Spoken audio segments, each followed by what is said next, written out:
Assalamualaikum warahmatullahi wabarakatuh. Alhamdulillah, selalu kita memuji Allah subhanahu wa ta'ala, zat yang paling pantas untuk dipuji, dicintai, dihormati dan ditunduki. Nah, memang kata kuncinya la ilaha illallah, la ma'buda bihaqqin illallah. Tidak ada Tuhan yang berhak disembah di langit dan di bumi kecuali Allah.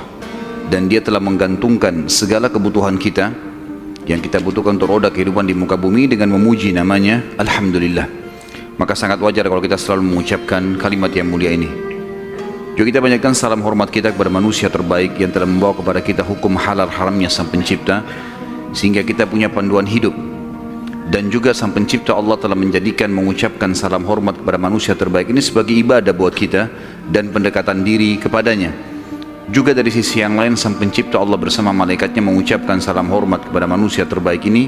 Maka sangat wajar kalau kita selalu mengucapkan salawat dan taslim kepada Nabi besar Muhammad sallallahu alaihi wasallam. Setelah panjang lebar kita jelaskan masuk Yahudi ke Jazirah Arab, Nasrani, bagaimana juga kekuatan dari Najasyi Afrika masuk ke Yaman, bagaimana Yaman dikuasai oleh Persia, kemudian bagaimana akhirnya wilayah Yaman masuk Islam. Kita akan masuk sekarang lebih dalam lagi membahas tentang kelahiran Nabi Sallallahu Alaihi Wasallam. Kita akan masuk mengerucutkan bahasan ke Mekah. Bahasan ini tentu akan saya mulai dari seorang tokoh Mekah bernama Qusay bin Kilab. Qusay bin Kilab. Qusay bin Kilab ini adalah salah satu keturunan dari Fikhir, dan Fikhir adalah nama lainnya Quraisy. Jadi Quraisy itu julukan, karena si Fikhir ini seperti saya jelaskan tadi siang, kalau seseorang di negeri Arab atau suku Arab itu memiliki kelebihan fisik, kepintaran, kekayaan, keturunan, maka dinisbatkan suku padanya. Kebetulan dari turunan Ismail alaihissalam di Mekah dan turunan suku Jurhum, ada satu orang yang sangat menonjol bernama Fikhir. Dan Fikhir ini karena dia menonjol maka diberikanlah nama lainnya Quraisy. Dinisbatkanlah suku Mekah namanya Quraisy. Salah satu turunan Fikhir ini yang merupakan turunan Ismail alaihissalam dan turunan suku Jurhum adalah Qusay bin Kilab. Kalau teman-teman masih ingat, di pertemuan kita pada bulan yang lalu saya pernah menekankan tentang kisah Mekah awalnya dihuni oleh suku Jurhum yang hijrah dari Yaman, kemudian tinggal bersama Hajar dan Ismail alaihissalam. Berjalan bertahun-tahun sampai Ibrahim dan Ismail alaihissalam meninggal dunia, datang satu suku Arab yang ingin merebut Mekah dan berhasil, namanya suku Khuza'ah. Masih ingat ya? Tidak ada suara, senyap, berarti memang lupa semua. Jadi suku Khuza'ah ini datang merebut, dan salah satu pimpinan Khuza'ah Amr bin Luhai yang memasukkan patung di Jazirah Arab di Mekah, gitu kan. Suku Khuza'ah ini berkuasa di Mekah sampai 500 tahun. Dan pada saat Jurhum dikalahkan oleh Khuza'ah, suku Jurhum sempat menimbun air Zam-Zam. Jadi 500 tahun mereka memimpin di Mekah, nggak ada sama sekali air. Kita bahas sekarang tentang keadaan satu orang tokoh ini, karena kalau panjang kita ceritakan panjang lebar Mekah ini cukup panjang, tokoh-tokohnya banyak, tapi saya ingin merucutkan ke Qusay bin Kilab. Qusay bin Kilab ini salah satu turunan Jurhum dan turunan Ismail alaihissalam. Dia sempat berpikir, bagaimana bisa ini setelah 500 tahun ya? Bagaimana bisa Mekah ini yang tadinya dikuasai oleh suku dia Jurhum dan juga kakeknya Ismail alaihissalam direbut oleh Khuza'ah. Walaupun di Mekah itu suku Khuza'ah sama suku Jurhum sudah berbaur ya, karena sudah terlalu lama ratusan tahun, akhirnya mereka berbaur satu sama yang lain, tetapi tetap kekuasaan kerajaan di bawah kekuasaan Khuza'ah. Qusay bin Kilab lalu memperbaiki keadaan ekonominya. Dia berbisnis, dia berdagang, sampai Allah membukakan kekayaan yang sangat banyak. Pada saat itu teman-teman sekalian, Raja Mekah dari suku Khuza'ah bernama Hulail. Hulail ini memiliki seorang anak wanita, anak tertuanya, terkenal dengan kecantikannya, anak raja. Qusay bin Kilab datang dan melamar. Dan pada saat itu, dia orang kaya raya, dia punya kedudukan, dihormati di Mekah. Oleh Hulail diterima lamarannya. Selama ini, kalau suku Jurhum mau melamar suku Khuza'ah selalu ditolak umumnya.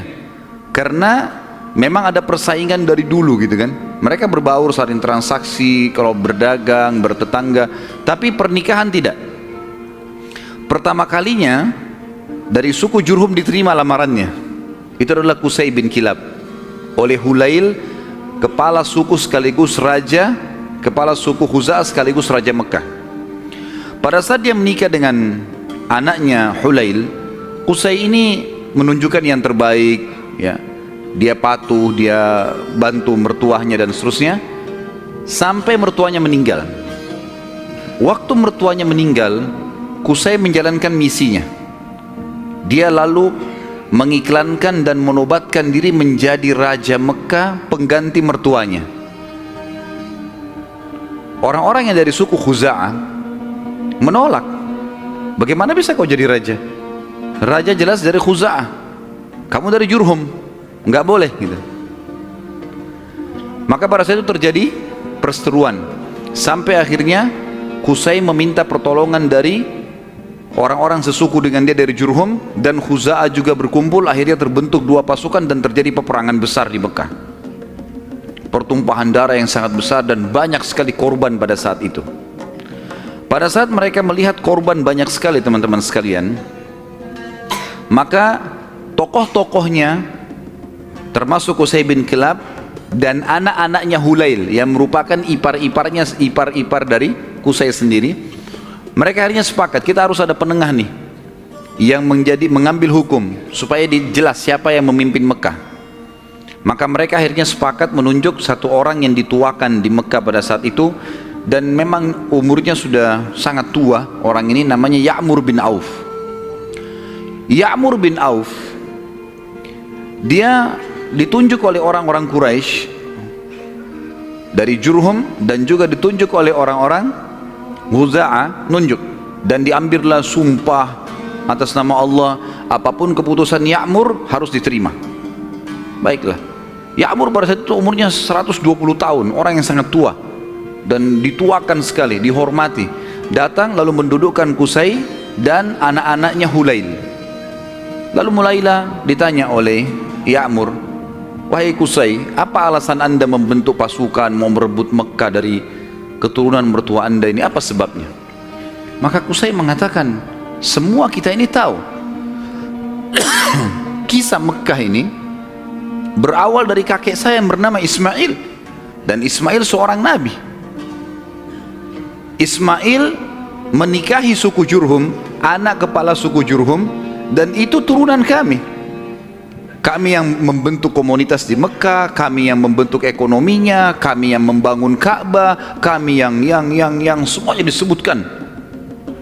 Sementara Qusay menyebutkan ini anak-anaknya Hulail dari suku Khuza'ah nggak bisa ngomong apa-apa, karena memang semuanya betul.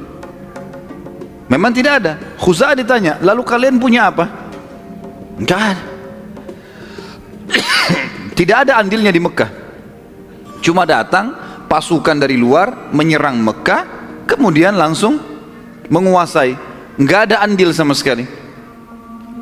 Tiba-tiba pada saat itu Ya'mur mengambil sebuah keputusan, mengatakan keputusan yang mutlak, seluruh Mekah, kerajaannya, kekuasaannya, pengurusan jemaah hajinya, pengurusan Ka'bahnya, ya, semuanya untuk Qusay bin Kilab. Maka dengan keputusan ini teman-teman sekalian, Qusay bin Kilab menjadi Raja Mekah. Menjadi Raja Mekah. Dan pada saat itulah kerajaan yang sudah hilang 500 tahun dari keturunan Jurhum kembali. Pada saat itu Qusay melakukan banyak sekali perkembangan di Mekah. Di antaranya dia membangun sebuah tempat namanya Darun Nadwa. Darun Nadwa ini oleh Qusay dibuat sangat luas, sangat besar, sebuah auditorium kalau kita sekarang sangat luas gitu kan. tapi belum ada buku sejarah yang menyebutkan seberapa luas, seberapa dia menampung manusia. Tapi dari buku-buku sejarah disebutkan Darun Nadwa pada saat itu multifungsi, dilakukan apa saja di situ. Pertemuan orang-orang Mekah, pertemuan tokoh-tokoh Mekah, sampai Qusay bin Kilab melarang siapapun orang Mekah menikah kecuali di Darun Nadwa, harus di Darun Nadwa. Kalau anak bayi baru lahir, bawa ke Darun Nadwa. Pokoknya Darun Nadwa ini menjadi simbolnya Mekah. Termasuk juga pada saat orang-orang Quraisy ingin memerangi Nabi SAW, nanti kita akan belajar pada saat beliau mau hijrah pun ke Madinah atau mau dibunuh, itu mereka kumpulnya di Darun Nadwa ini. Qusay bin Kilab pada saat sudah mulai tua teman-teman sekalian, dia memperhatikan di antara anak-anaknya, anaknya banyak sekali, tapi ada dua orang yang menonjol. Artinya anak pertama bernama Abduddar dan anak kedua bernama Abdul Manaf. Sudah hafal belum? Ngangguk-ngangguk saja. Allahu alam, faham atau enggak nggak tahu. Abduddar dan Abdul Manaf. Abduddar anak pertamanya si Qusay. Abdul Manaf anak kesekian. Saya tidak temukan anak keberapa, tapi Abduddar karena anak pertama, biasanya kalau dinisbatkan nama seseorang adalah nama anak pertamanya. Jadi Qusay ini dipanggil Abu Abduddar gitu. Tapi Abduddar ini orangnya lemah secara fisik. Dia nggak punya keterampilan, nggak punya kepintaran, sehingga tidak punya kedudukan di tengah-tengah masyarakat. Sementara adik-adiknya semua, terutama Abdul Manaf, menonjol sekali. Punya suara, berdagang, majulah gitu. Maka Qusay ingin anaknya ini, Abduddar, punya kedudukan. Apa yang dia lakukan? Pada saat dia mau meninggal, dia tulis sebuah keputusan surat, kalau saya meninggal, semua kerajaan, semua pengurusan Ka'bah, jemaah haji, itu di tangan Abduddar. Waktu Qusay meninggal dunia, surat dibuka, ditemukan tertulis seperti itu, maka semua anak-anaknya patuh. Keputusan raja. Abduddar akhirnya menjadi raja. Berjalan waktu teman-teman sekalian, Abduddar wafat. Pada saat wafat, keturunan Abduddar mau melanjutkan kerajaan ayahnya, tapi turunan Abdul Manaf tidak setuju, nggak bisa. Abduddar ini, paman kami dulu ini, ayah kalian, itu dipilih oleh kakek kita semuanya, Qusay, karena dia nggak punya kedudukan dan kemuliaan, sudah dikasih dan sudah berhasil. Sekarang nggak bisa kembali kepada kalian, harusnya ini dibagi rata. Sampai mereka pada saat itu hampir perang satu sama yang lain. Sama lagi, dicarilah hakim di antara mereka, dan akhirnya kesimpulannya dibagi. Pembagian ini teman-teman sekalian adalah dibagi Abduddar khusus mengurus keturunan Abduddar, khusus mengurus semua yang berurusan dengan jemaah haji. Sementara Abduddar mengambil alih pengurusan Ka'bah dan Darun Nadwa. Sementara Abdul Manaf mengurus jemaah haji. Dibagi dua. Kita akan sedikit sisipkan di sini teman-teman sekalian kisah tentang Darun Nadwa ini yang tadi dibuat. Kita tinggalkan dulu sebentar tadi sampai ke masalah sudah pembagian Mekah. Abduddar mengurus Ka'bah dan juga Darun Nadwa. Haji itu Abdul Manaf, ya. Jadi haji ini maksudnya mengurus jemaah haji, kasih minum, kasih makan. Mereka dulu sukanya begitu. Dan mereka ini terkenal dengan dermawannya. Tidak boleh jemaah haji beli makanan, beli minuman, dikasih semua gratis. Seperti itulah. Darun Nadwa ini punya kisah unik sedikit. Saya khawatir lupa, maka saya sisipkan di sini. Darun Nadwa tadi yang dibuat oleh Qusay bin Kilab dan menjadi simbol Mekah, kisahnya sangat unik teman-teman. Kisah pembeliannya dan penjualannya. Jadi ada satu orang nanti jadi sahabat Nabi, namanya Hakim bin Huzam radhiyallahu anhu. Sebelum masuk Islam, Hakim bin Huzam ini suka mabuk. Masih di Mekah di masa jahiliyah. Dia bersahabat dekat dengan pemegang kuncinya Darun Nadwa. Jadi yang bertanggung jawab. dari turunan Abdiddar. Waktu lagi mabuk sama-sama, si pemilik kunci ini mabuk luar biasa sampai nggak sadar sudah. Si Hakim bin Huzam bilang, kau mau jual nggak Darun Nadwa dengan saya? Kata temannya lagi mabuk, iya saya jual. Berapa harganya? Kata si mabuk ini bilang, dengan sekendi khamr. Kasih saya sekendi khamr, ambil Darun Nadwa.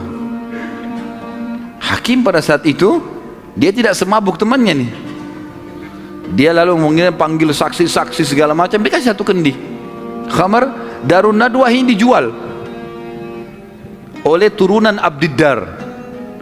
Karena sudah ada saksi, ada terang saksi, maka selesai. Akhirnya keturunan Abdiddar kehilangan Darun Nadwa gara-gara terang saksi ini tadi. Ini Darun Nadwa teman-teman sekalian terus di tangan Hakim bin Huzam sampai beliau masuk Islam. Nabi SAW biarkan saja. Di zaman Abu Bakar dia masih hidup, zaman Umar, zaman Uthman, zaman Ali, sampai di zaman kekhilafahannya Muawiyah radhiyallahu anhu majma'in, dinasti Umayyah yang pertama berdiri. Muawiyah anaknya Abu Sufyan. Abu Sufyan dulu tokoh Mekah kan gitu, radhiyallahu anhu majma'in, kan Abu Sufyan juga sempat masuk Islam di pembebasan kota Mekah. Maka pada saat itu Hakim bin Huzam di zaman Muawiyah menjual Darun Nadwa, dijual sama dia dengan harga 100.000 dinar. Mahal sebenarnya, tapi Darun Nadwa ini kedudukannya besar di Quraisy. Muawiyah bilang, menghardik dia, hai Hakim, ngapain kau jual Darun Nadwa dengan harga 100.000 dinar? Itu bisa tidak ada nilainya.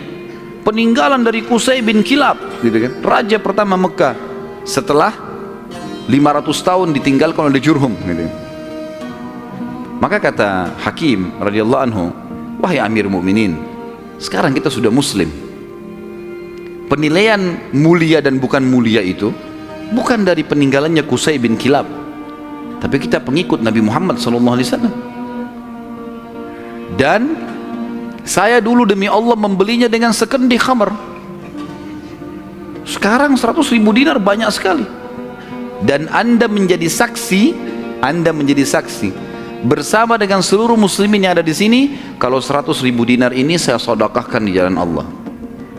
Kisahnya begitu. Jadi kisah Darun Nadwa, karena tadi kita sempat singgung, ada proses pembelian lepas dari tangan keturunan Abdiddar dan bagaimana proses penjualannya setelah itu. Tentu sekarang sudah tidak ada semuanya ini, tapi ini kisah pada saat itu. Baik, kita kembali teman-teman sekalian ke kisah kita. Abdul Manaf, tadi kan Abdiddar sama Abdul Manaf.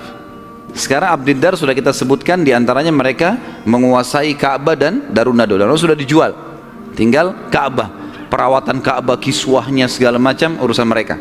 Abdul Manaf bertanggung jawab tentang jemaah haji, kan itu. Abdul Manaf ini teman-teman sekalian punya seorang anak bernama Hashim. Hashim ini punya anak bernama Syaibah. Garis bawahi nama Syaibah nih. Tadi sudah makan siang belum ini? Banyak nama yang harus dihafal nih.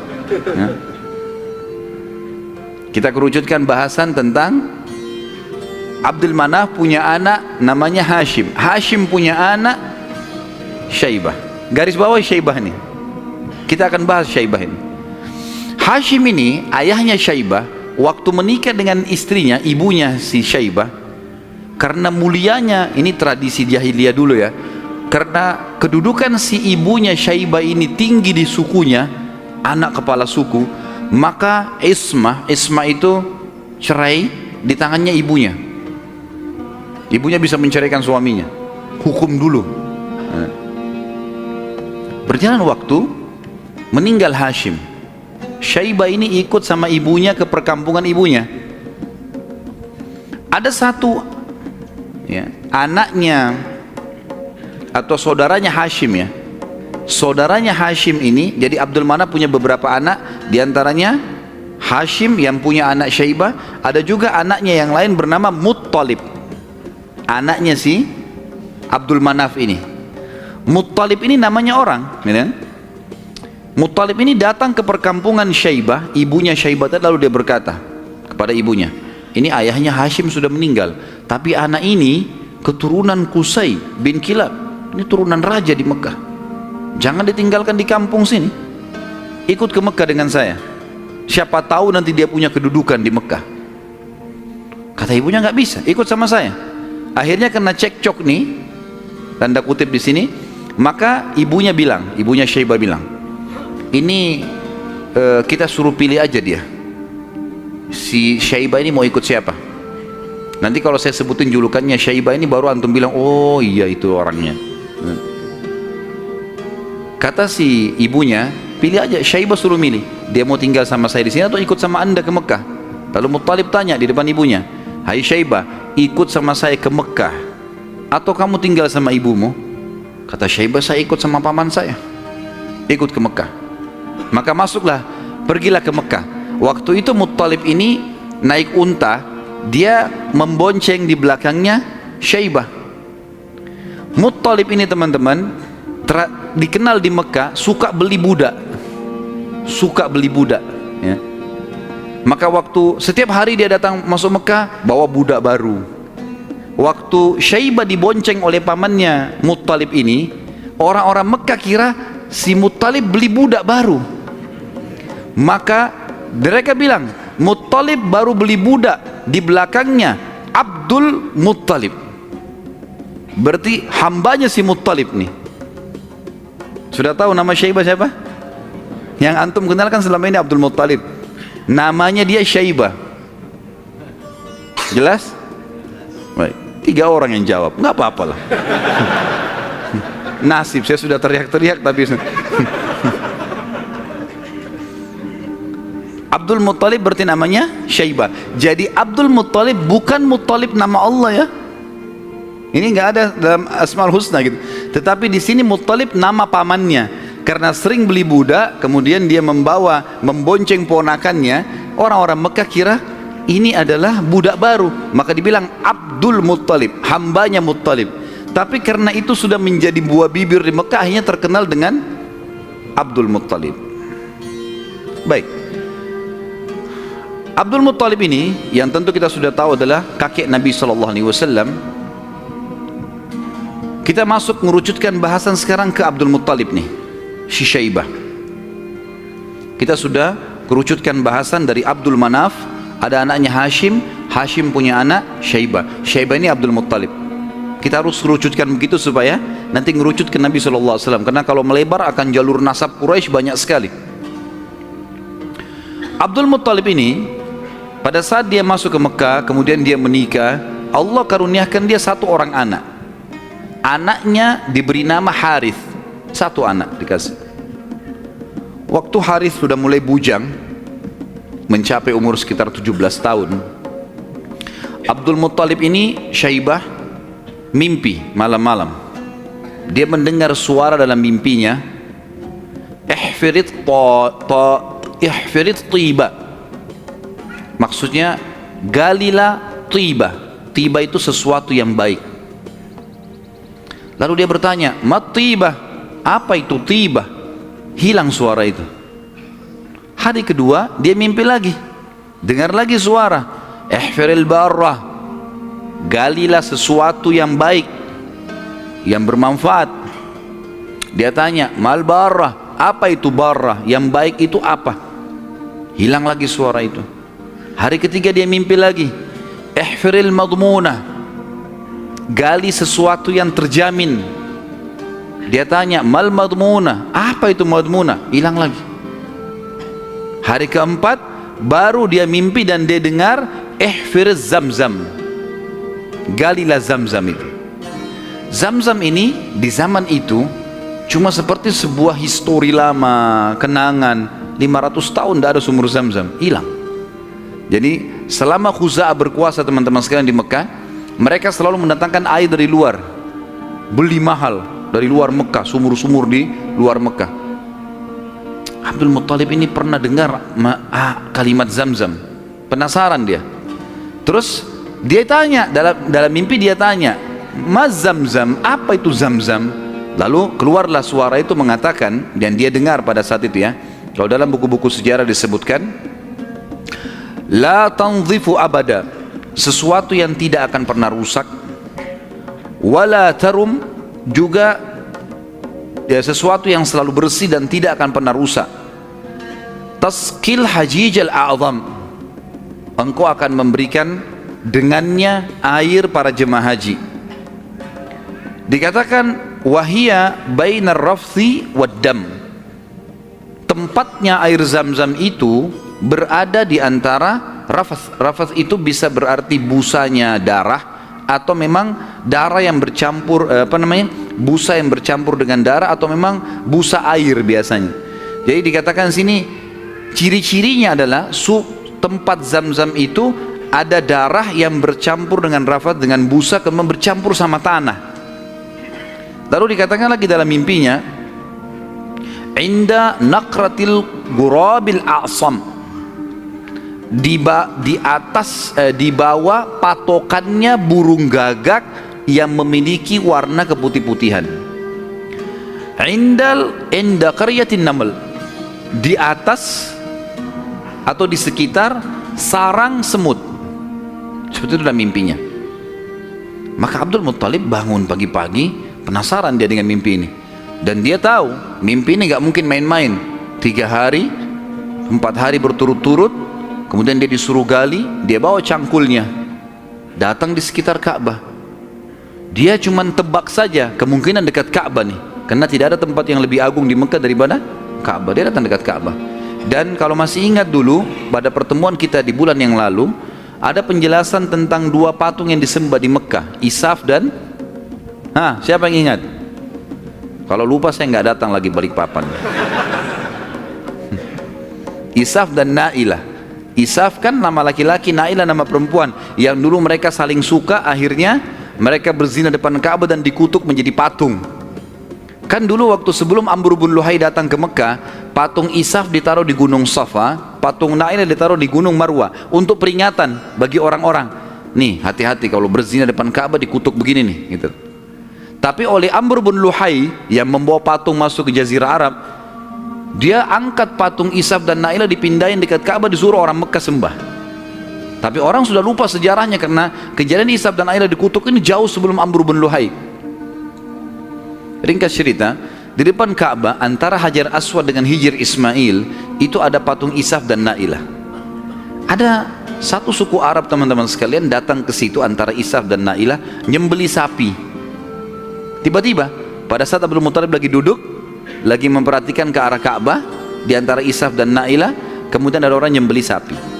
Waktu disembeli, darahnya ngucur, darah itu berbusa, dan karena dia ngucur, jalan sampai berada di sekitar Isaf dan Na'ilah. Dia kurang lebih, jangan dibayangkan ini Ka'bah, ini Hajar Aswad, dan ini Hijr Ismail. Isaf dan Na'ilah itu ditaruh cukup jauh ya, agak berjarak antara antara Hajar Aswad jauh ke belakang, dengan Hijr Ismail juga jauh, jadi di kiri kanan ya. Tempat itu sangat luas, jadi jangan difahami tadi ini misalnya Ka'bah kemudian di sini posisinya, tapi agak jauh di kiri kanan. Maka pada saat itu darah ini ngucur dari patung Isaf itu menuju ke tempat di tengah-tengah di situ. Pada saat itu di tengah-tengah. HP-nya siapa nih? Pada saat itu patungnya, darahnya ngalir, kemudian darah itu ngalir menuju ke tengah-tengah antara Isaf dan Na'ilah ini, dan ada seperti tempat agak turun di lembah Mekah, kan waktu itu masih pasir, lalu darah itu berkumpul di situ. Jadi akhirnya darah sama pasir bercampur. Abdul Muttalib lihat, ini isyarat pertama nih. Mimpinya kan tadi darah yang mengalir berbusa yang bercampur dengan tanah, gitu kan. Lalu kemudian dia dekatin tempat itu, darah yang berkumpul itu. Dia temukan tiba-tiba ada burung gagak yang berwarna hitam. Burung gagak biasanya warna hitam ya. Tapi kalau ada burung gagak yang di bagian sayapnya itu ada beberapa bulu warna putih, namanya a'sam dalam bahasa Arab, Ghurabil a'sam. Maka dia lihat ada burung gagak. Burung gagak ini mengepakin sayapnya dan mematuk-matuk di atas sekitar darah itu. Dia lihat isyarat yang kedua. Isyarat yang ketiga adalah di situ ada sarangnya semut. Dia lihat ke dekat kakinya, ternyata ada beberapa ekor semut yang menggigit kakinya dia. Dia melihat ada lubang di situ. Maka dia bilang kepada anaknya Harith, saya mau menggali di sini. Siapapun jangan mengganggu saya. Maka dia angkat cangkulnya. Tapi kita jangan lupa, ini depan Ka'bah. Orang-orang lagi banyak tawaf waktu itu, walaupun banyak berhala. Dia angkat cangkul, orang jadi bahan perhatian. Tokoh-tokoh Quraisy pada datang semua. Lalu tokoh-tokoh Quraisy mengatakan, hai Abdul Muttalib, apa yang kau lakukan nih? Kata Abdul Muttalib kepada Harith, singkirkan mereka dari saya, sibukkan, jangan sampai mereka dekatin saya.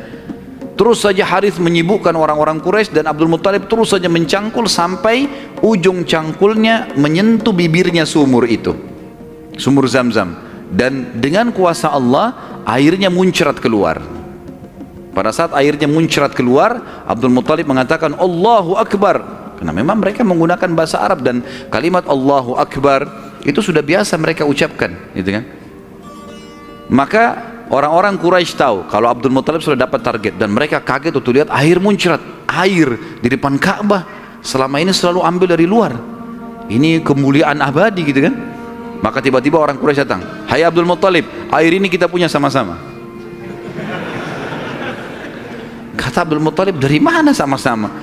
Saya mimpi, saya yang cangkul, saya yang dapat. Dari mana kalian punya sama-sama nih? Ribut nih. Abdul Muttalib bilang, ini punya saya. Quraisy bilang enggak, dikeroyokin Abdul Muttalib pada saat itu.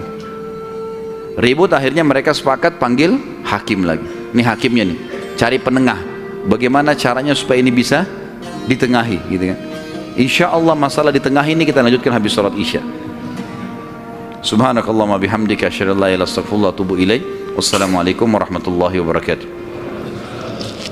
Assalamualaikum warahmatullahi wabarakatuh. Alhamdulillah, wassalatu wassalamu ala Rasulillah. Kita lanjutkan bahasan kita. Akhirnya Abdul Muttalib setelah menemukan sumur Zam-Zam, orang-orang Quraisy tetap menuntut untuk dibagi. Dan Abdul Muttalib bertahan, nggak bisa nih. Saya mimpi, saya yang gali, saya yang temukan. Gimana kalian merasa punya hak di situ? Ribut, akhirnya dicarilah penengah. Dan pada saat itu mereka tidak lagi ke Ya'mur, tapi mereka pergi ke dukun Bani Sa'idah. Ada satu dukun wanita di Madinah, waktu itu disegani. Dan memang pada saat itu dukun-dukun ini luar biasa pengaruhnya. Pergilah Abdul Muttalib bersama dengan tokoh-tokoh Quraisy. Saya tidak temukan jumlah mereka berapa orang, tapi yang jelas mereka semuanya pergi ke sana. Tiba di kota Madinah, ternyata dukun tersebut pergi ke Khaybar, wilayah lain. Nanti akan ada bahasan masalah Khaybar, tapi yang jelas pergi ke Khaybar. Abdul Muttalib sepakat dengan teman-temannya, kejar aja tuh, kita ke Khaybar. Antara Madinah sama Khaybar cukup jauh, dan ada padang pasir yang luas sekali. Mereka belum pernah ke Khaybar sebelumnya, jadi masih menerka-nerka jalan. Di tengah jalan mereka kehabisan air.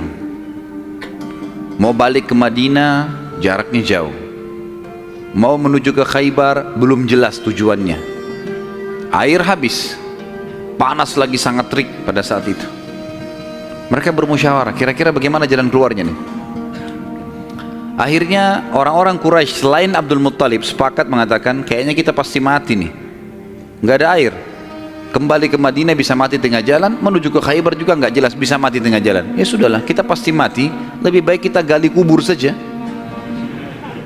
Riwayatnya begitu, kisahnya begitu. Gali kubur. Dari sekian orang ini, nanti setiap siapa yang mati duluan dikubur oleh temannya. Minimal nanti ada satu orang yang tidak tertutup kuburannya, yang lain semua tertutup.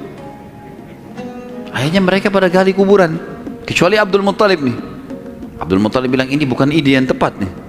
Masa kita menyerah? Lebih baik coba kita cari jalan. Teman-temannya bilang, percuma, mau kemana? Abdul Muttalib naik ke atas untanya. Begitu untanya bergerak, dari pijakan kakinya untanya Abdul Muttalib keluar muncrat air di padang pasir itu. Keluar mata air. Lalu Abdul Muttalib melihat, dia turun dari untanya, dia minum airnya, untanya dikasih, lalu diajak teman-temannya, ayo nih ada air, minum. Teman-temannya heran, di padang pasir ada air.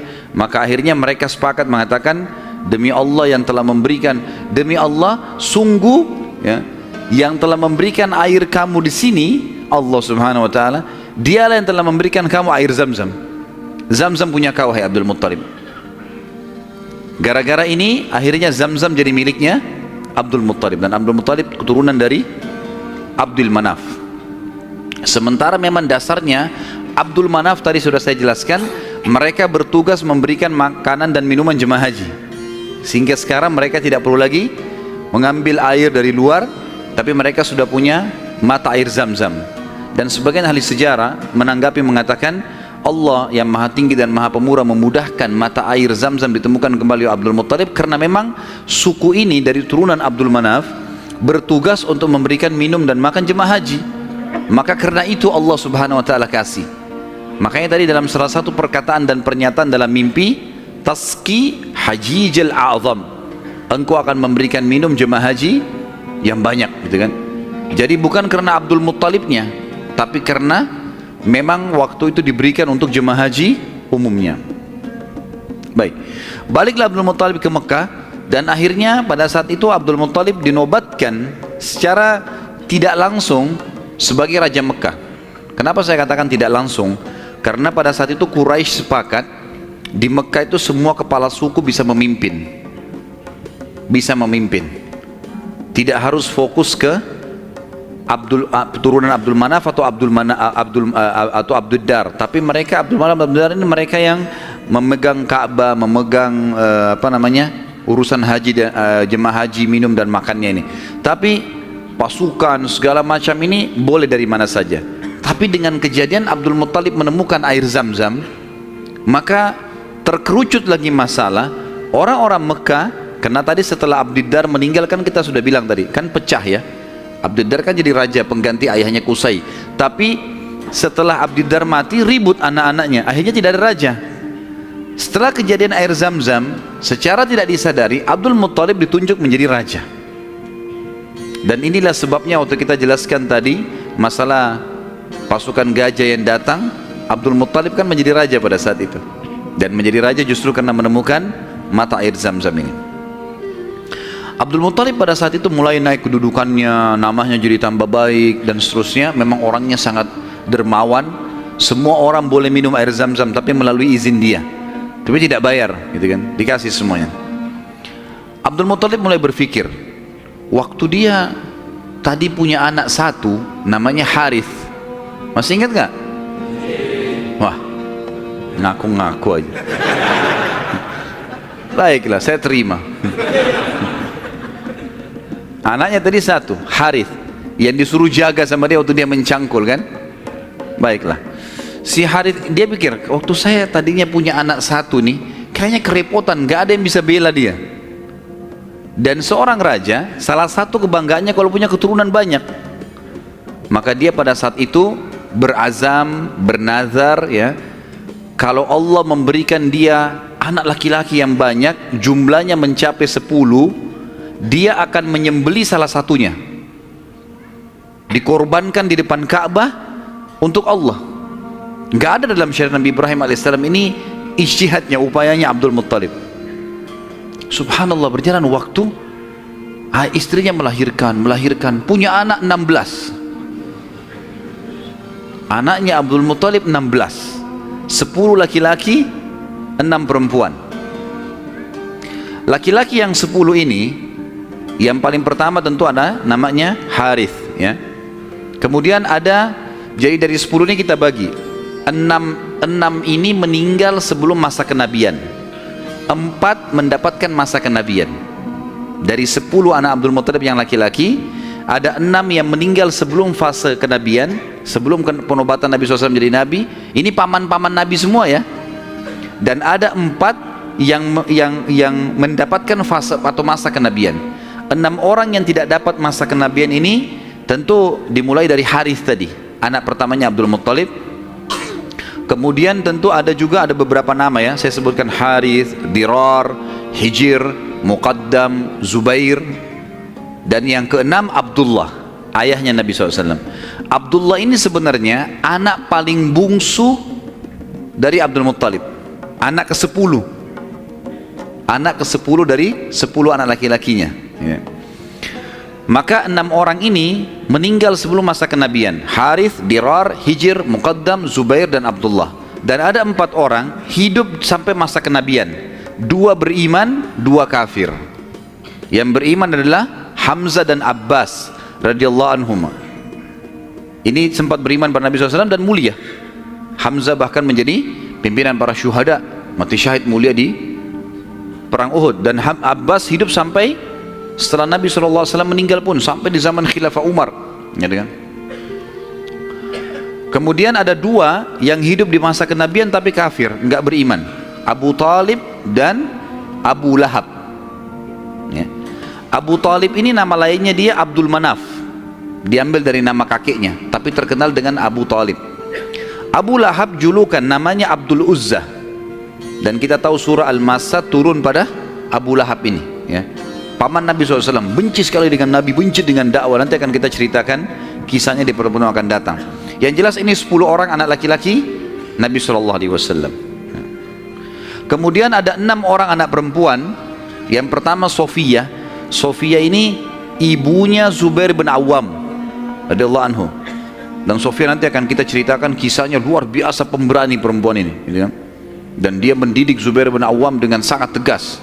Jadi kalau dia jalan, dia membawa Zubair, dia latih di tempat gelap, sengaja dia diam. Kalau Zubair nangis ditinggalin, dibiarin, karena mau dilatih. Orang-orang semua pada hardik, hai Sofia, kenapa kau gitu kan anakmu? Saya mau dia jadi pemberani. Dan betul-betul jadi pemberani Zubair. Zubair itu di peperangan-peperangannya, kalau teman-teman ikuti ceramah saya di YouTube, ada serial sahabat di antara Zubair bin Awam itu luar biasa. Kalau pasukan lagi berhadapan, dia maju ke depan musuh, jadi musuh di depan ini, kemudian dia di depannya, tunggu takbir di belakang, dia serang duluan sendirian. Luar biasa beraninya radhiyallahu anhu. Ibunya namanya Sofia, tante Nabi SAW, dan ini sempat masuk Islam di tangan Nabi SAW. Kemudian ada Ummu Hakim, ada Atiqah, ada Umaymah, ada Arwah dan Bar. Kita masuk sekarang ke masalah, kembali ke mana Abdul Muttalib. Abdul Muttalib ini anak terakhirnya yang ke-10 adalah Abdullah, dan itu ayah Nabi SAW. Abdul Muttalib kan tadi sudah saya bilang, dia nazar kalau punya 10 anak laki-laki, dia akan korbankan salah satunya kan. Lalu dia datang ke dukun di Mekah, dan dia berkata pada dukun itu, acaklah nama anak-anak saya. Tradisi mereka pada saat itu suka sekali mengundi nasib. Kalau di dalam agama kita disebutkan tradisi mereka namanya tatayur, menggandun nasib sama benda atau sama burung. Orang-orang Arab itu, kalau orang Quraisy dulu, mereka kalau mau safar mereka ambil bulu, kemudian mereka tulis safar. Bulu yang kedua tidak safar, bulu ketiga kosong, dimasukin dalam kotak, kemudian dia ambil salah satunya tidak sambil tidak dilihat. Kalau keluar kata-kata safar, dia yakin di perjalanannya aman. Tradisi jahiliyah, mereka salah pada saat itu tentunya. Kemudian kalau keluar tidak safar, mereka tidak boleh safar. Kalau mereka safar berarti kena musibah. Kalau keluar bulu yang tidak ada tulisannya, maka dia ulangi. Ada cara yang lain sampai dapat safar atau tidak safar, ya. Kalau ada tradisi yang lain adalah kalau mengacak nama, maka mereka menulis nama di batu, lalu batu ini dibalik, kemudian ditaruh lalu diacak, dikeluarkanlah. Kalau mereka butuh sesuatu dengan cara seperti itu, ya. Dan ini ditarik dalam hampir setiap kehidupan mereka, mau beli rumah, mau apa saja selalu ditulis di batu, terus diacak di batu, itu mungkin dinasib dengan itu. Abdul Muttalib datang kepada satu dukun, mengatakan, tulis nama anak-anak saya laki-laki ini semua, dari Harith sampai Abdullah, tulis semuanya 10 orang, acak. Siapa yang keluar namanya, itu yang saya korbankan. Dan kalau nama Abdullah selamat, tidak keluar, maka saya langsung eksekusi. Karena Abdullah anak paling bungsu dan paling disayang oleh ayahnya Abdul Muttalib. Seperti itulah. Baik, diacaklah batu ini, diambil batu, keluar namanya Abdullah. Abdul Muttalib berat sebenarnya, ini anak paling bungsu disayang. Musyawarah sama anak-anaknya gimana? Nggak apa-apa ya, acak aja lagi. Acak lagi, yang kedua kali namanya Abdullah lagi. Sampai 3 kali. Namanya Abdullah terus yang diambil, keluar. Padahal ini batu diacak 10 nama. Kata Abdul Muttalib, berarti sudah memang anak ini nasibnya. Bawa Abdullah. Dibawalah Abdullah ini ke depan Ka'bah, ditaruh di atas sebuah batu. Biasanya mereka taruh di situ sembelihan, taruh kambing, taruh apa, dipegang di atas batu itu, baru mereka sembelih untuk berhala-berhala gitu kan. Ditaruhlah Abdullah, mau disembelih sama dia. Ikat tangannya, ikat kakinya, angkat pedang, mau disembelih. Orang-orang Quraisy lihat, apalagi yang Abdul Muttalib buat nih. Datang tanya, hai Abdul Muttalib, apa yang kau lakukan? Saya sudah nazar, kalau Allah kasih saya 10 anak, saya sembelih salah satunya. Dan saya sudah acak nama-nama anak saya yang keluar anak ini. Saya mau jalankan nazar saya. Orang-orang Quraisy bilang, nggak bisa, jangan. Mereka berusaha tahan. Akhirnya Abdullah ini ditarik-tarik. Ini. Sampai akhirnya karena ditarik-tarik, ada orang Quraisy yang sempat menarik bagian badannya dan ada yang menarik kupingnya sampai kuping Abdullah itu sempat luka. Maka ada julukan sendiri dikatakan Abdullah yang luka kupingnya, gitu. Ayah Nabi SAW. Baik. Pada saat itu orang-orang Quraisy mengatakan, wahai Abdul Muttalib, sadarlah, kalau kau lakukan ini sementara kamu adalah tokoh masyarakat di Mekah, maka akan menjadi sebuah tradisi nanti ini. Akhirnya setiap orang punya 10 anak laki-laki, satu disembelih. Dan apa kenikmatannya orang kalau sudah punya anak disembelih gitu? Jangan dilakukan. Mari kita berhukum lagi. Cari hakim. Kembali kepada wanita dukun di Madinah, suku Sa'idah tadi. Yang tadi pada saat pertama mau cari air Zam-Zam, mau miliknya siapa air Zam-Zam, kan mereka ke Madinah. Tapi dukunnya kan pergi ke Khaybar, nggak ketemu. Tidak sempat ketemu, akhirnya dapat air dari telapak kaki untanya Abdul Muttalib. Sekarang enggak, mereka pergi lagi ke sana ke Madinah, ketemu sama dukun itu. Tanya, bagaimana nih? Tentu ini bukan kita sedang mempromosikan dukun, dukun haram dalam agama. Setelah Islam datang, enggak ada dukun ini. Kata Nabi SAW, siapa yang datang kepada dukun, bertanya saja, bertanya. Terka tangannya, terka apa segala macam, tidak diterima sholatnya 40 hari.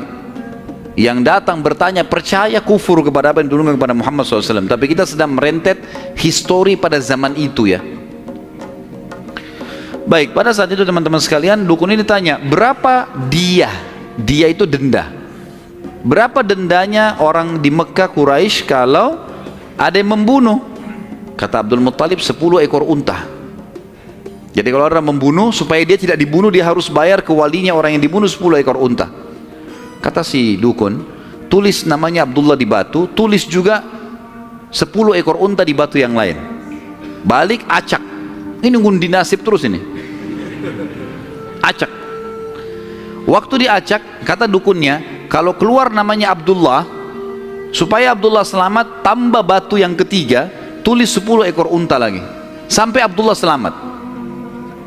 Kalau keluar nama unta, nah baru untanya, baru Abdullah selamat.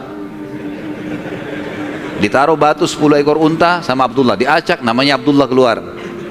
Tambah batu 20 ekor unta sekarang, 10, setiap batu 10 ya. 10 ekor unta batu kedua, keluar lagi namanya Abdullah. Terus sampai 10 batu. Sampai akhirnya ada 10 batu, semuanya tertulis 10 unta, satu namanya Abdullah. Waktu diacak setelah 10, diangkat keluar namanya Abdullah. Dan ini pastilah 10 batu semuanya unta, gitu kan. Semestinya secara rasional gitu ya. Tapi ini pada saat itu keyakinan orang. Abdul Muttalib bilang, saya nggak percaya, saya belum puas nih. Coba acak lagi, diacak lagi, diambil unta sampai 3 kali. Kata Abdul Muttalib, baiklah, kalau begitu saya akan sembelih itu 100 ekor unta. 100 ekor unta, karena setiap batu 10, ada 10 batu, maka 100 ekor unta. Pada saat itu akhirnya dengan kejadian ini Abdullah selamat dari sembelihan atau dikurbankan. Dan Nabi SAW berkata dalam sebuah hadis, Ana ibnu Zabihain, saya keturunan dari 2 orang yang hampir disembelih. Ismail alaihissalam oleh ayahnya Ibrahim, dan Abdullah oleh ayahnya Abdul Muttalib. Baik, berjalan waktu teman-teman sekalian, Abdullah tumbuh besar dan mulai menjadi seorang pemuda yang cerdas, yang pintar, membantu ayahnya. Maka oleh Abdul Muttalib dinikahkan, dan dinikahkan oleh seorang wanita yang bernama Aminah. Dan Aminah dari turunan Abdul Manaf juga, jadi satu jalur, masih sepupu dengan Abdullah. Hanya saja dari Aminah ini, dari paman-pamannya Aminah itu dari penduduk asli Madinah, dari Aus dan Khazraj, dari suku Ansar di Madinah. Maka Nabi SAW di sini memiliki jalur dari 2 kota suci, Mekkah dan Madinah. Pada saat sudah selesai melahirkan, baru menikah, beberapa hari kemudian ada tanda-tanda kehamilan di Aminah. Kemudian Aminah pun sempat melihat di dalam mimpinya pada saat akan melahirkan atau pada saat hamil besar, melihat dalam mimpinya ia bermimpi bayi dalam kandungannya ini menyebarkan cahaya, dan cahaya itu menyebar ke seluruh muka bumi. Sebagian athar menyebutkan sampai ke Busra. Busra ini wilayah Irak sana, wilayah Persia gitu. Dan dia juga mimpi mengucapkan dalam mimpinya kalimat u'idzuhu billahil azim min kulli syarrin wa min kulli ainin wa min kulli hasid. Wa min kulli hasid. Tidak ada kata-kata ainnya. Artinya aku berlindung kepada Allah yang Maha Agung untuk bayi ini dari semua keburukan dan iri dengki orang lain. Berjalanlah hamil tersebut. Pada saat berumur beberapa bulan, ada sebagian ahli sejarah menyebutkan sekitar 6 bulan hamilnya Aminah di Nabi SAW dalam kandungan beliau, maka meninggallah Abdullah. Maka Nabi SAW jadi yatim sebelum lahir ya. Setelah itu Nabi SAW lahir, yang paling banyak dinukil oleh para ahli sejarah 12 Rabiul Awal di tahun gajah. Sudah kita sebutkan tadi, tahun gajah kejadian Ashabul Fil, dan tepatnya 50 hari setelah kejadian gajah itu, penghancuran gajah, 50 harinya disitulah lahir Nabi sallallahu alaihi wasallam. Ada yang perlu kita sebutkan teman-teman sekalian, walaupun sebenarnya menyebutkan ini bukan berarti Nabi SAW membutuhkannya, tidak sama sekali. Nabi SAW jauh lebih mulia daripada tanda-tanda ini. Tapi pada saat beliau lahir, ternukillah di Mekah, di Madinah, beberapa kejadian yang memang ahli sejarah angkat. Yang pertama, kejadian yang unik pada saat Nabi SAW lahir adalah terlihatnya bintang Ahmad namanya. Apa itu bintang Ahmad? Orang-orang Yahudi yang ada di Madinah itu meyakini kalau Nabi terakhir yang mereka tunggu di Madinah keluar itu, kalau dia lahir akan kelihatan bintang yang mereka istilahkan dengan bintang Ahmad, dan mereka mengukir-ngukir bintang itu sesuai dengan keterangan dari Taurat. Seperti itulah pemahamannya pada saat itu. Allahu alam tentang masalah kebenaran masalah bintang ini, tapi yang jelas kebenaran bintang itu bisa dipercaya atau tidak, karena kita dalam Islam tahunya bintang nggak boleh dipercaya gitu kan. Tapi ini pada saat itu dinukil oleh Hassan ibn Thabit radhiyallahu anhu, penyair Nabi SAW. Kebetulan umurnya dia beda 7 tahun dengan Nabi SAW.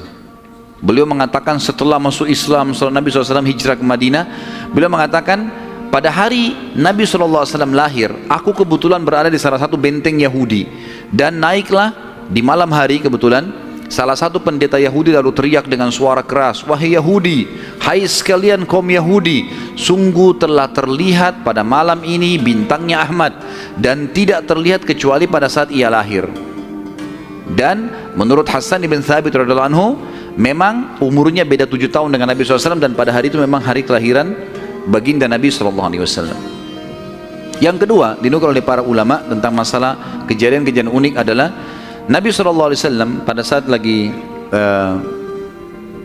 Aminah melahirkan, maka dikatakan melahirkan tanpa ada rasa kesulitan sedikit pun, jadi sangat mudah. Bahkan sebagian athar menyebutkan Aminah tidak dibantu oleh orang. Tiba-tiba Nabi SAW keluar begitu saja. Dan yang ketiga, pada saat lahir, maka Nabi SAW dalam kondisi mengangkat kepalanya ke langit, seakan-akan orang yang sedang berdoa. Yang keempat, Nabi SAW lahir dalam kondisi sudah terkhitan sudah terkhitan. Yang kelima, Nabi SAW lahir juga tanpa terbebani lagi dengan sisa tali pusar, udah nggak ada.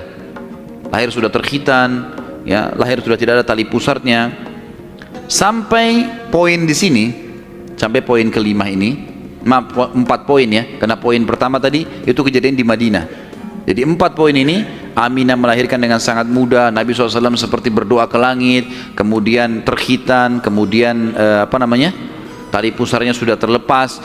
Maka Abdul Muttalib, kakeknya, bangga sekali datang, sangat senang pada saat itu. Dia berkata, sungguh pada cucuku atau anakku ini ada perkara besar.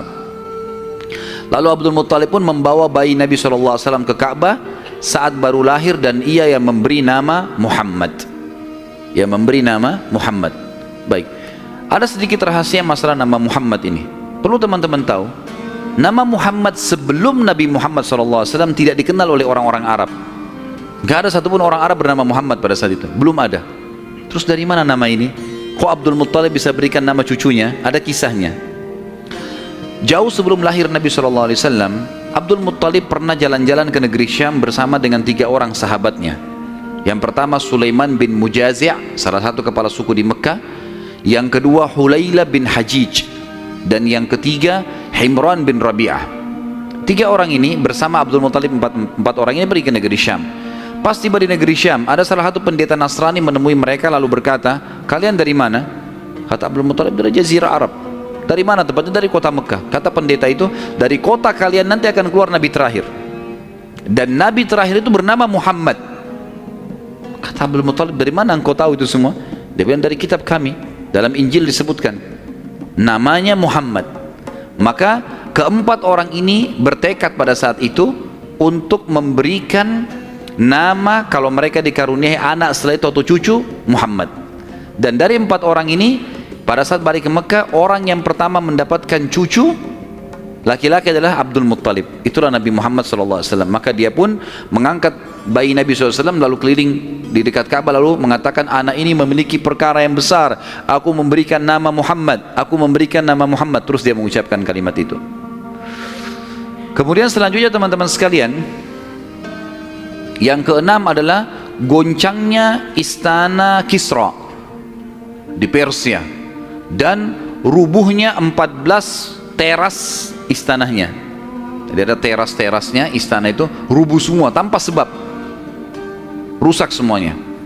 Pada saat melihat kejadian tersebut, Kisra sempat khawatir, lalu dia bertanya kepada para peramal-peramalnya lah, dukun-dukunnya segala. Maka mereka pun menjawab, goncangnya istana disebabkan karena hari ini lahir seseorang nabi, dan runtuhnya 14 teras ini menandakan terdapat 14 raja Persia, tinggal 14 orang saja, selebihnya sudah runtuh kerajaan ini. Maka sempat Kisra bilang, 14 raja masih lama, kalau satu raja punya 1100 tahun umurnya, berarti 1400 tahun. Tapi tanpa disadari oleh Kisra, para ahli sejarah muslim menukil, tanpa membenarkan ramalan ini ya, kita bukan membenarkan, karena ramalan itu semua kalaupun bertepatan karena mereka mencuri, syaitan mencuri berita dari langit, bukan karena mereka tahu, sebagaimana dijelaskan dalam ada hadits Nabi SAW. Dan ternyata setelah Kisra yang pada saat Nabi SAW lahir itu ada, anak-anaknya berselisih pendapat, dan dalam waktu 4 tahun saja terjadi penggantian 10 orang Kisra, mati semua, saling membunuh satu sama yang lain. Ya, dan puncaknya yang terakhir adalah yang ke-14 meninggal di zaman Umar radhiyallahu anhu, pada saat Umar menembus wilayah Persia. Yang ketujuh, padamnya api sesembahan kaum Majus. Jadi ada api yang disembah di beberapa titik di negeri Persia. Jadi mereka buat api besar, dan api itu selalu disembah, tiap hari mereka sembah. Pada saat Nabi SAW lahir, api itu tiba-tiba mati, dan mereka berusaha menyalakan, tidak bisa, selamanya mati. Sampai Persia pada saat itu, seluruh Persia yang menyembah api, apinya mati semua, nggak ada. Mereka mau coba nyalakan, sampai runtuhnya di zaman Umar bin Khattab, nggak ada api mereka. Nggak bisa lagi mereka nyalakan api untuk disembah ya, nggak bisa lagi mereka nyalakan. Setiap kali di wilayah Persia dinyalakan api, mati, padam. Mereka cuma pakai masak misalnya, di situ padam, nggak bisa sama sekali. Yang kedelapan, hanyutnya air sungai Sawa. Sungai Sawa ini teman-teman sama dengan sungai Gangga sekarang di India. Di kultus dianggap ini sungai apalah, keramat lah dan seterusnya, gitu kan. Maka orang-orang Persia meyakini sungai Sawa ini adalah sesuatu yang luar biasa. Kalau ada yang mati, mereka bakar, lalu mereka lempar debunya di situ, airnya diambil, dianggap suci, apalah segala macam. Subhanallah, karena sungai ini selalu ditaruh tumbal segala macam. Waktu Nabi SAW lahir, air sungai ini hilang, nggak ada airnya sama sekali, kering. Sampai sungai Sawa dilupain udah, nggak ada lagi sungai. Namanya memang sungai Sawa. Yang kesembilan, dan ini agak sedikit kita titik beratkan, adalah kisah Halimah As-Sa'diyah. Tradisi orang Arab dulu teman-teman sekalian, terutama orang-orang Quraisy, setiap bayi lahir selalu dititipkan untuk disusui dan dibesarkan selama 2 tahun di luar kota Mekah, tepatnya di padang pasir. Ada alasan kenapa mereka titipkan anak-anak mereka ke padang pasir sama orang-orang Badui. Yang pertama, agar bahasa Arab fusha anak-anak mereka terjaga. Apa itu bahasa Arab fusha? Bahasa Arab ada 2 macam. Ada bahasa Arab fusha, bahasa aslinya bahasa Arab, dan itu Al-Quran dalam bahasa fusha. Kalau kita belajar bahasa Arab di pesantren atau di kampus-kampus, bahasa Arab yang dipakai bahasa Arab fusha. Dia punya grammar rapi, gitu. Ada bahasa Ammiyah yang kedua, bahasa pasar. Ini bahasanya dialeknya berbeda-beda, Mesir berbeda, Tunis berbeda, Saudi berbeda, dialek bahasa pasarnya berbeda. Ini tidak punya grammar, lebih teracak. Ya mungkin kalau dalam bahasa Inggris dari Inggris sendiri, negeri Inggris dengan dari Amerika agak berbeda, grammarnya lebih rapi, gitu kan. Tapi kita tidak bahas masalah itu tentunya.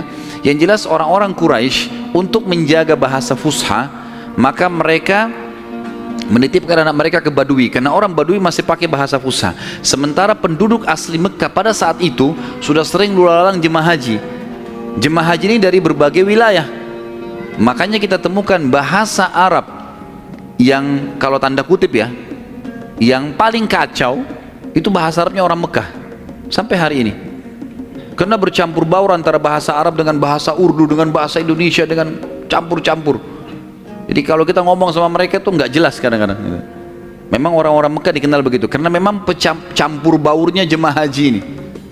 Karena mereka nggak bisa bahasa Arab, mereka pakai bahasanya. Jadi orang sana terpaksa belajar bahasa Persia, belajar bahasa Melayu, belajar macam-macam. Seperti itulah.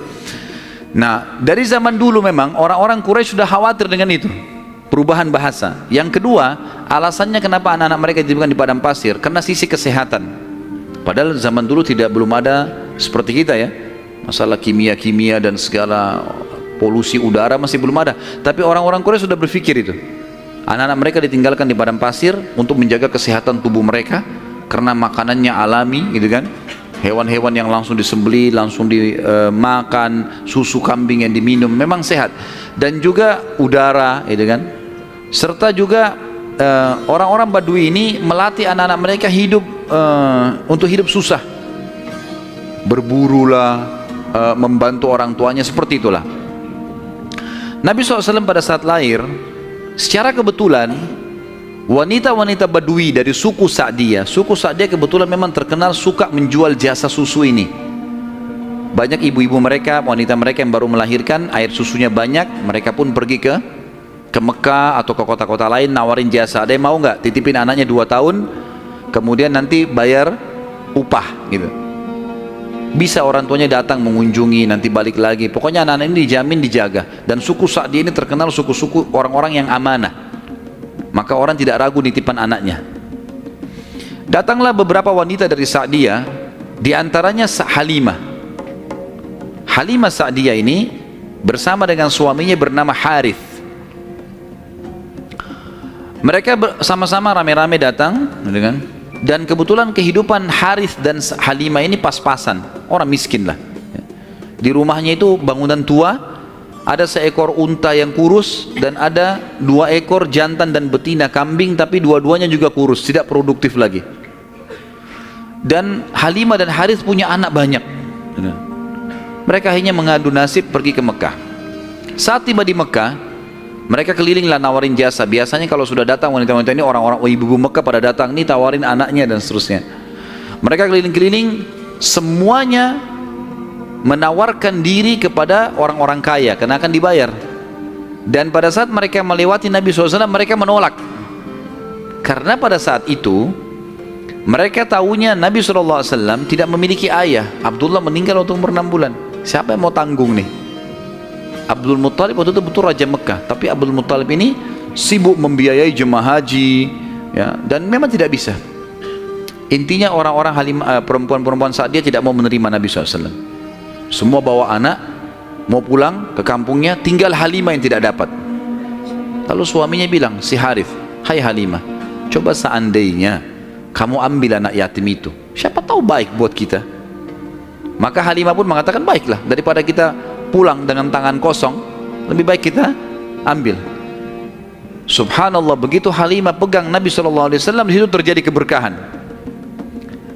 Waktu datang ke Mekah, Halimah menunggangi keledai, keledainya kurus sekali dan selalu lambat di belakang, sampai teman-temannya Halimah kayak ngolok-ngolok, "Hai Halimah, cepatlah, keledaimu melambatkan kami," gitu. Dan keledai-keledai yang lain bisa 2 orang naikin, keledai Halimah nggak bisa. Jadi Harith selalu megang saja talinya gitu. Waktu dia mengambil Nabi SAW, kejadian aneh yang pertama, yang unik, bukan aneh tapi unik ya. Pada saat itu adalah keledainya Halimah tiba-tiba jadi kuat, dan pada saat Halimah naik karena tidak bisa dikontrol, maka Harith pun naik di atasnya, di keledai ini, dan larinya kencang sekali, ninggalin teman-temannya. Sampai teman-temannya Halimah bilang, "Hai Halimah, itu keledai tadi yang kamu pakai ke Mekah." Dia bilang, "Iya, tapi kita nggak bisa ngontrol, ini lari kencang sekali keledainya." Lalu kemudian pada saat tiba di sana, Halimah memiliki tadi saya bilang seekor unta betina yang lemah. Tiba-tiba saja waktu tiba di rumah dilihat untanya gemuk. Ini baru 2-3 hari ditinggalkan, nggak ada yang urus, gemuk sekali untanya. Dan tiba-tiba saja unta betina itu punya kantong susu yang penuh, sehingga Halimah sama Harith memerahnya, dan setiap habis diperah penuh lagi. Biasanya unta butuh makan, minum dulu baru penuh, ini enggak, setiap habis diperah penuh lagi.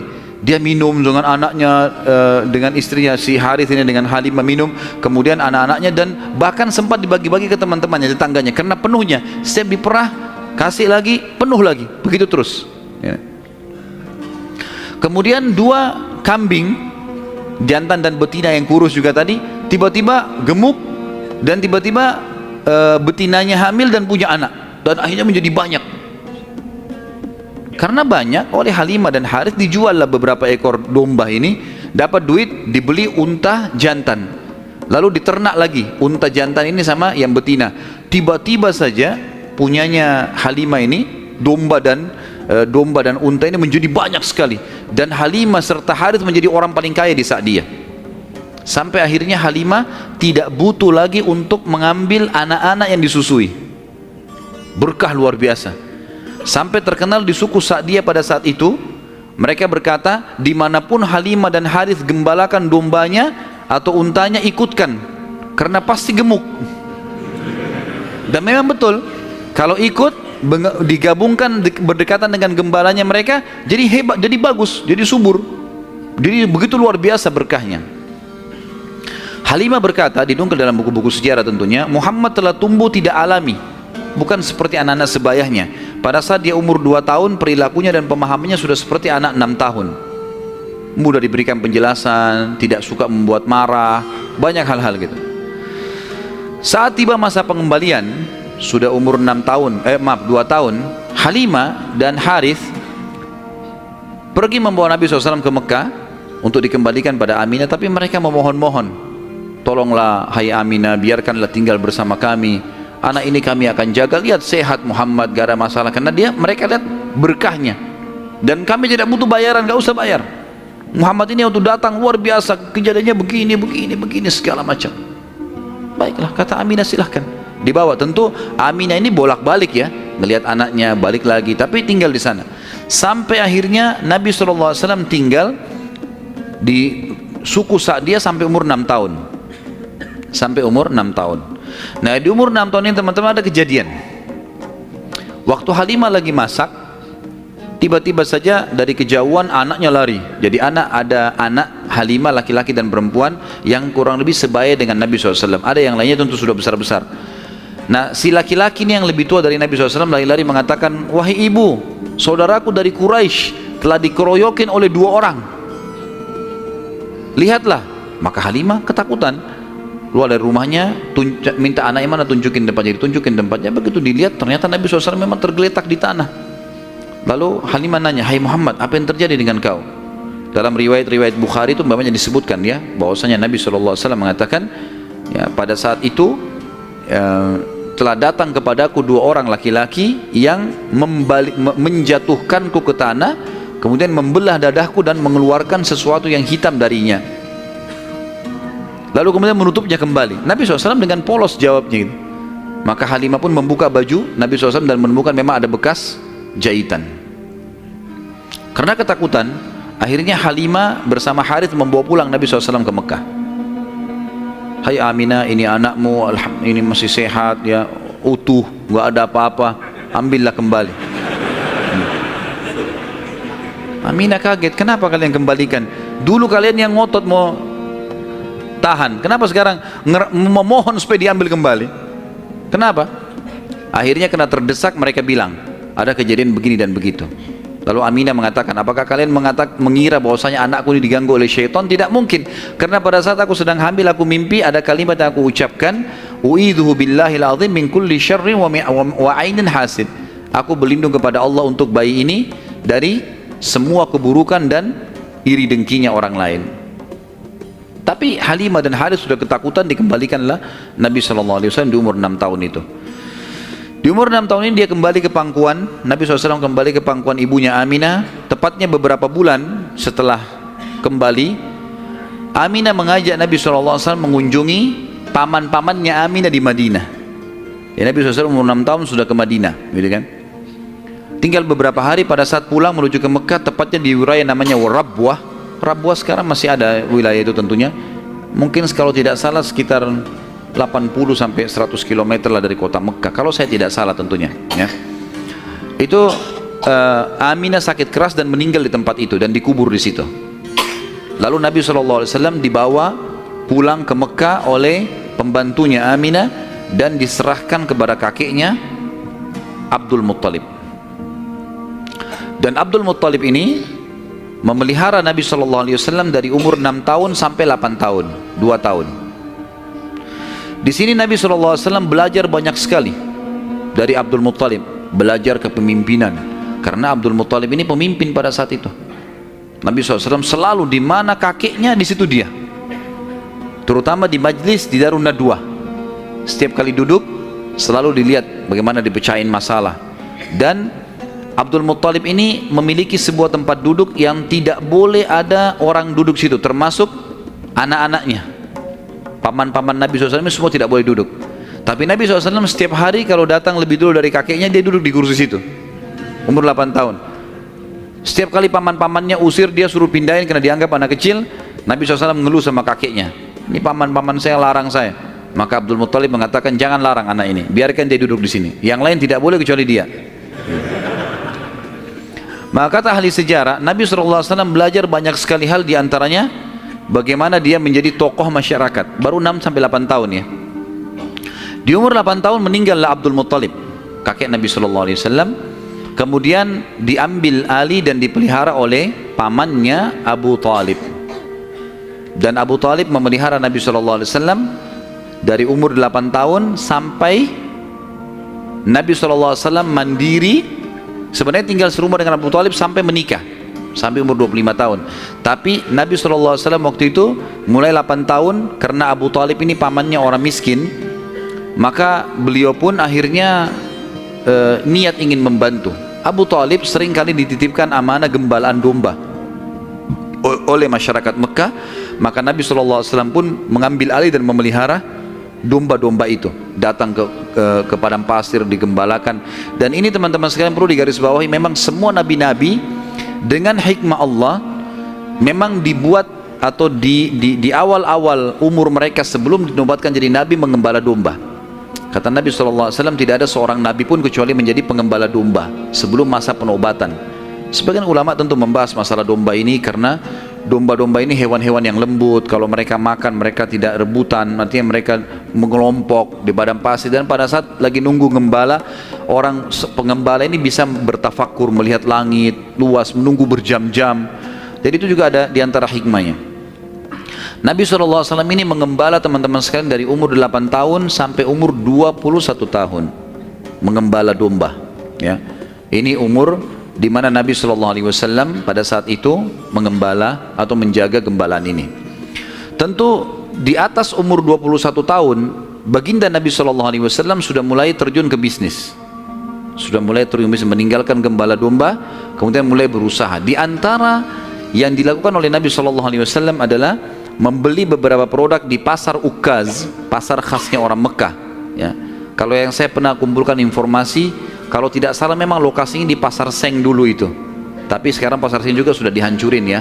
Dan teman-teman yang belum pernah ke sana belum tahu, tapi yang sudah berangkat dulu tahu. Memang di situ sudah terkenal pasar dari dulu, tapi sekarang sudah diratakan jadi jalanan dan bangunan. Nabi SAW mulai di umur 21 tahun berdagang, dan di hari pertama beliau berdagang, beliau mengambil barang-barang kemudian beliau menjualnya. Ada satu orang yang datang membeli dagangan Nabi SAW, membeli dagangan Nabi SAW. Orang ini dari luar Mekah. Dia datang, ini umur Nabi sudah 21 tahun ya, sudah tinggalin gembalaan, sekarang mulai masuk bisnis. Pada saat Nabi SAW transaksi sama orang ini mengatakan, ini saya bayar cash, hai Muhammad, saya titipin barangnya. Setelah tawaf, saya akan ambil. Orang ini umroh, gitu kan. Tentu dengan cara umroh pada saat itu ya, mereka sambil menyembah berhala dan seterusnya. Ini syariat Nabi Ibrahim yang masih tertinggal. Ternyata orang ini setelah selesai umroh, dia pulang ke kampungnya, dia lupa kalau dia sudah transaksi dengan seorang masyarakat Mekah bernama Muhammad sallallahu alaihi wasallam. Maka orang ini pulang ke kampungnya, 3 hari kemudian baru diingat sama dia. Dia ingat dia transaksi. Kalau tidak salah bahkan kampungnya orang ini 3 hari dari Mekah. Jadi 3 hari pergi, dia setelah 3 hari perjalanan tiba di kampungnya, 3 hari kemudian baru ingat, sudah 6 hari. 3 hari lagi kembali ke Mekah, 9 hari. Begitu tiba di Mekah, dia buru-buru ke pasar Ukaz. Dia kaget melihat Nabi SAW dalam kondisi yang sama, menjaga barangnya, tidak bergerak di situ terus. Waktu itu belum ada penyumbatan jadi Nabi ya, belum ada syariat, belum ada apa-apa. Lalu orang itu bertanya, hai Muhammad, apakah kau menunggu dari pertama saya terhadap kamu barang ini? Dia bilang iya, karena anda mengatakan suruh tunggu. Gara-gara itu keluar julukan Muhammad Al-Amin, orang yang paling bisa terpercaya. Ternyata subhanallah, kejadian ini membuat satu Mekah tersebar, bahkan banyak di wilayah-wilayah sekitar Jazirah terkenal ada orang di Mekah yang bisa dipercaya namanya Muhammad. Akhirnya orang-orang Mekah pada datang mengamanahkan titipan-titipannya. Dan semenjak itu Nabi SAW menjadi pedagang yang sangat sukses. Salah satu strategi dagang Nabi SAW adalah setiap orang titipin macam-macam, jadi sekian banyak orang menitip. Termasuk yang menitip sama beliau adalah Khadijah, seorang pedagang, seorang janda kaya yang memang memiliki harta. Dan Nabi SAW punya strategi dagang. Dagangnya adalah beliau mengambil uang-uang titipan orang di Mekah, lalu ditransaksikan, beli produk Mekah. Apa saja produk Mekah? Semua pedagang pada saat itu tidak terkecuali, semuanya mereka bawa emas, mereka bawa perak ke negeri Syam, baru mereka beli barang dari negeri Syam, dibawa ke Mekah, baru transaksi. Jadi cuma 1 kali transaksi saja. Nabi SAW tidak. Uang itu semua dijadikan barang dari Mekah, dibeli semua barang-barang Mekah, dibawa ke negeri Syam. Barang-barang ini dijual di negeri Syam. Laku, dibelikan barang di negeri Syam, dibawa ke Mekah. Jadi double untungnya. Karena ini teman-teman sekalian, Nabi SAW menjadi pada saat itu salah satu orang terkayanya Mekah. Dan ini sekaligus membantah statement para orientalis mengatakan Muhammad, kita tentu mengatakan SAW, menikah dengan janda kaya karena dia miskin. Ini salah sekali. Karena Nabi SAW di fase dari 21 tahun sampai 25 tahun menikah dengan Khadijah itu sudah menjadi pengusaha yang sukses. Makanya beliau pada saat menikah dengan Khadijah, maharnya 20 ekor unta. 1 unta ratusan juta jumlahnya, harganya. Anggap kita hitung 100 juta saja, kalau 20 berarti 2 miliar. Ada antum sini melamar 2 miliar? Paling perangkat sholat. Jangan tersinggung. Jadi Nabi SAW melamar Khadijah dengan 20 ekor unta. Ini dusta orang kalau mengatakan Nabi SAW orang miskin. Dari mana? Pengusaha sukses, gitu kan? Dan waktu itu umurnya masih 25 tahun. Baik teman-teman sekalian, saya akan tutup pertemuan kita ini dengan, nanti kita akan kembali ke kisah Khadijah ya, radhiyallahu anha, nanti pernikahannya dengan Nabi SAW segala. Tapi ada kejadian yang perlu saya titik beratkan. Kejadian pada saat umur Nabi SAW 12 tahun. Kita review dulu kembali. Waktu umur 12 tahun, kan beliau dari umur 8 tahun sampai menikah kan tinggal sama Abu Talib. Dan Nabi SAW punya akhlak yang baik sekali, mulia sekali. Sampai Abu Talib itu sendiri malu dengan Nabi SAW. Di umur 8 tahun. Anaknya Abu Talib banyak. Kalau istrinya Abu Talib lagi siapin makan, anak-anaknya pada berebut. Nabi SAW duduk di pojok rumah. Enggak sama sekali. Enggak berebut. Nanti kalau selesai makan, ada sisanya beliau makan. Sallallahu alaihi wasallam. Punya akhlak yang mulia dari masih kecil. Sampai Abu Talib bilang sama istrinya, khusus untuk Muhammad sisipkan makanan. Karena dia tidak ikut berebut sama mereka. Gitu kan. Baik, di umur 12 tahun, pernah satu waktu Abu Talib ini mau ke negeri Syam, urusan dagang. Pertama kalinya Nabi SAW, biasanya Nabi ini selalu pemalu, nggak banyak minta dan nuntut ke pamannya. Khusus pada saat itu Nabi SAW bergantung di bajunya Abu Talib, nggak mau lepasin. Pokoknya dia mau ikut. Abu Talib heran, nggak pernah Nabi SAW berperilaku begini. Musyawarah sama istrinya, nggak pernah Muhammad begini. Kenapa seperti ini? Pasti ada sesuatu gitu. Maka setelah musyawarah kayaknya dibawa aja deh, dibawalah ke negeri Syam. Pergilah Nabi SAW bersama dengan Abu Talib dan kafilahnya. Pada saat mau tiba di negeri Syam, sebelum tiba di negeri Syam, kafilah ini melewatin sebuah gereja teman-teman sekalian, dan di situ ada satu pendeta bernama Bahira. Dan ini riwayat Bukhari Muslim menceritakan masalah itu ya.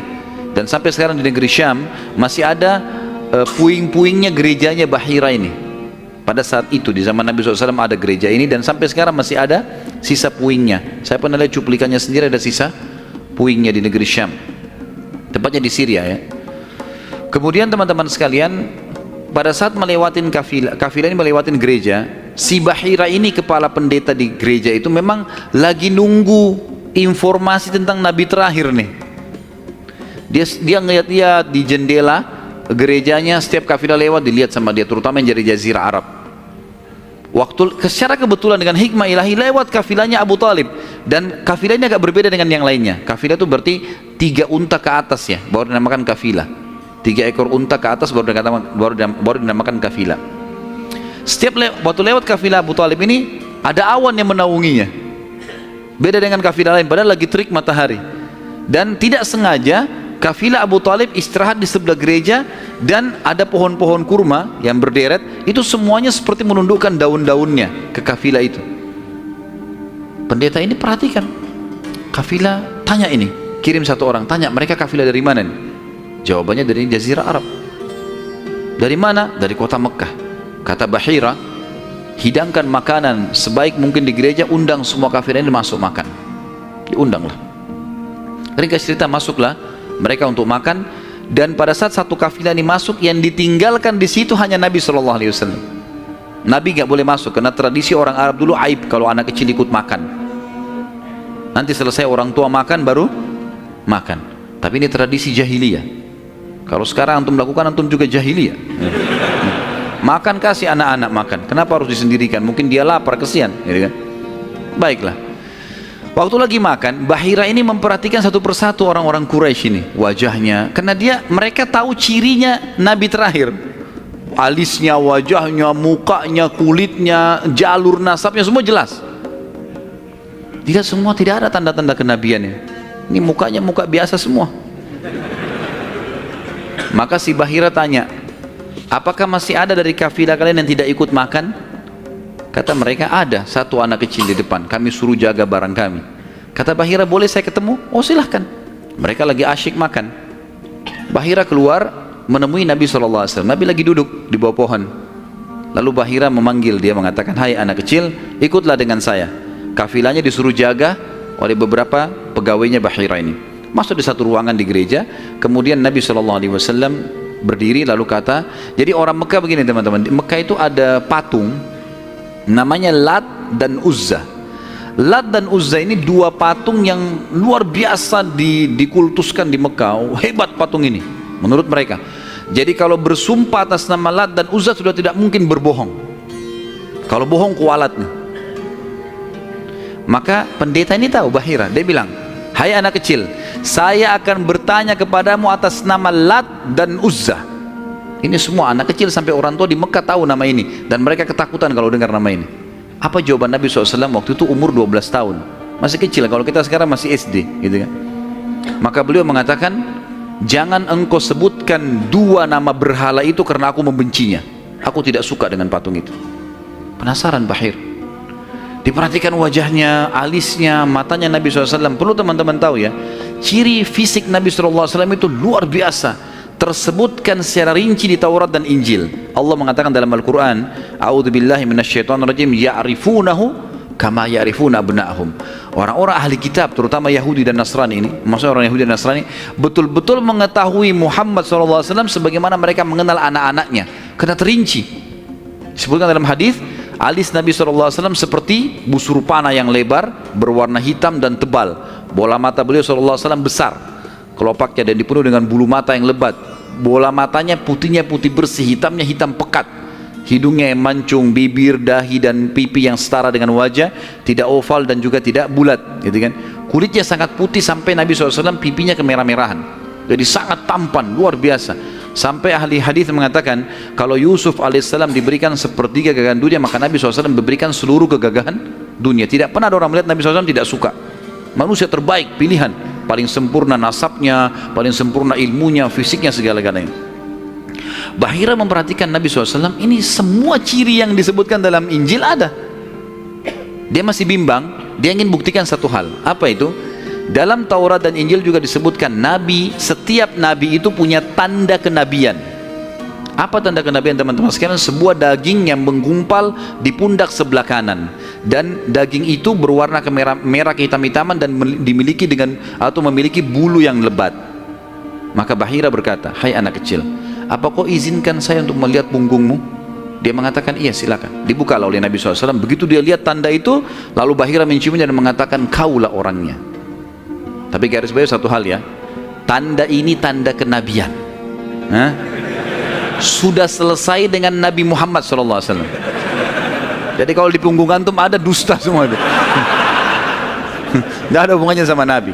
Loh ya, karena banyak orang yang ngaku-ngaku Nabi nih. Kata Nabi SAW, akan datang 50 dajjal, pendusta, setelah aku meninggal, mengaku semuanya Nabi. Mereka semua pendusta, aku penutup para Nabi dan Rasul, gitu kan.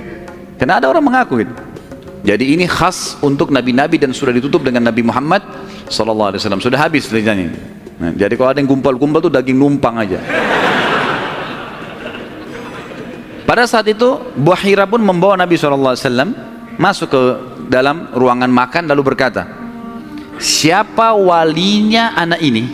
Wali, ya. Siapa walinya anak ini? Kata Abu Talib, saya ayahnya. Abu Talib berkata, bagaimana? Kata Bahira, tidak mungkin kau ayahnya.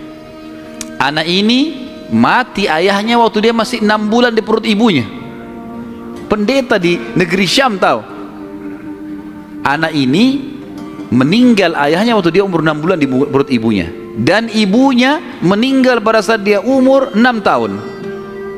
Serta dia dibina dan dididik.